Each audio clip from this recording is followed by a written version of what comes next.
Press the bell icon on YouTube and don't miss another update. Hello and welcome to The Print. We have with us today senior lawyer H.S. Phoolka, who has been crusader in the fight for the battle of the victims of the 1984 anti-Sikh riots. So it's taken 34 long years to bring the victims to justice and finally convict one of the main leaders from a political party. What do you think were the impediments on this road? You see, this judgment is such a historic document. It takes note of that how for 34 years the wheels of justice were scattered at each and every stage. These people were so powerful, they didn't allow the law to move on, and they didn't allow the judicial process to move on against them. And how they scuttled this judgment is complete thesis on it and takes note of it. These people, you see, first of all, in this area, in Delhi Kent area, GD Diary didn't record any crime between 1st November 84 to 5th November 84. Later on, the government figures are that 341 Sikhs were killed in that very area. Look at this. GD Diary don't even record it. So this is the kind of thing. Then the way the police was out all the time was trying now to how to shield them. Judgment takes note of that also.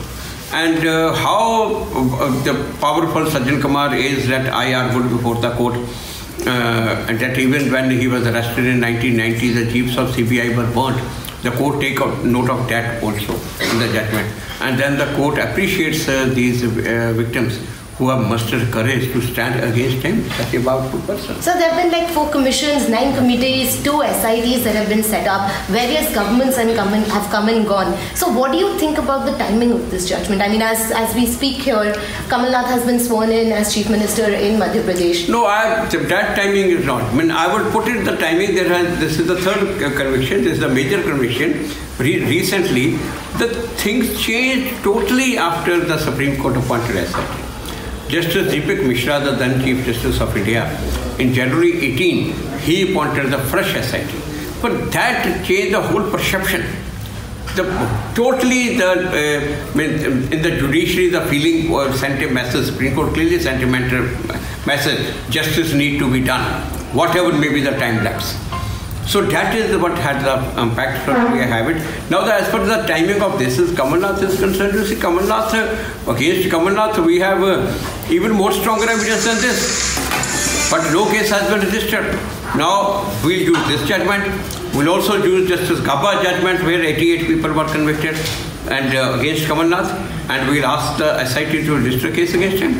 I mean, in the Nanavati Commission report, Kamal Nath was named as one of the people who had been the perpetrators in the violence. Yes, Kamal Nath is the leader whose name came in the media. First of all, on 2nd November 84, Indian Express carried a story that Kamal Nath was leading the mob at Gurdwara Rakabganj Sahib. On 3rd November, Statesman carried the story that Kamal Nath was leading the mob at Gurdwara Rakabganj Sahib. Gurdwara Rakabganj Sahib is right next to the boundary wall of Parliament House. 2 Sikhs were burnt alive by the mob there. The Gurdwara was attacked and Kamal Nath was present and was leading the mob there. Now this is, and his presence is also recorded in the police documents. So now, that's a very unfortunate part that no case has been registered against him. There's been another vicious cycle at play here, sir. So we've seen that names of politicians have been coming up. Like you say, that justice has been deferred again and again by the judiciary, by the police, by various different institutions. Most of these people end up going out on bail. HKL Bhagat was, after all, charged and then died, and nothing happened eventually in his case either. So what do you think now, with Sajjan Kumar's conviction, will anything change? Definitely. But it means a lot, not only for the victims, not only for me. For me, of course, it means a lot because I had resigned from my post of leader of opposition to conduct this case. But this means a lot even for the whole of the nation. This is a clear message to those people who indulge into these kind of crimes when they are in power. I mean, there's a clear message that law will catch up with you one day. And if you are committing these kind of crimes only with a view to win the next election, then your old days probably of the life you'll have to spend in jail. So this is a clear message. Even 34 years later, you believe that it's 30, 40, yes. Also, another very interesting thing that has happened in this judgment is that the court has pointed out that there is no law against mass killings or genocide in India.